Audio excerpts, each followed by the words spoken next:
Kids, we are talking about the impacts of climate change and the consequences of those impacts. The idea is not really to get scared and anxious. Yes, there are a lot of impacts, but there are a lot of solutions that people are working on. So you can grow up and become a scientist, a journalist, a doctor, maybe even a politician working on solutions for climate change. To conclude this chapter on the consequences of climate impacts, we are talking about chocolate cocoa, which requires certain specific type of weather and amount of water, etc., grown in the nice hills of Ethiopia and Colombia and so on.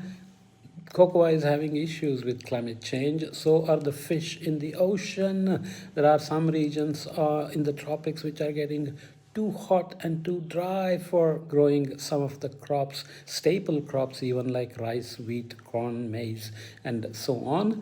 And some places are actually getting warmer. Maybe they will become hotspots of agriculture. Remember, Vikings went to Greenland and lived on farming. Maybe all the bad news about melting glaciers will bring some news about how Greenland will be an agricultural place again. Maybe Siberia will become warm enough to grow lots of wheat.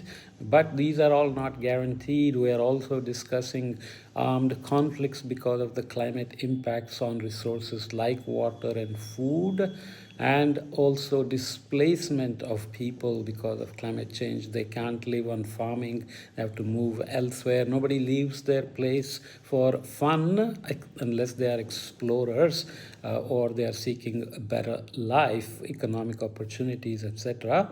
So climate conflicts, climate displacements are words, climate refugees, and so on, but it's not always easy to understand whether climate actually just tipped things over.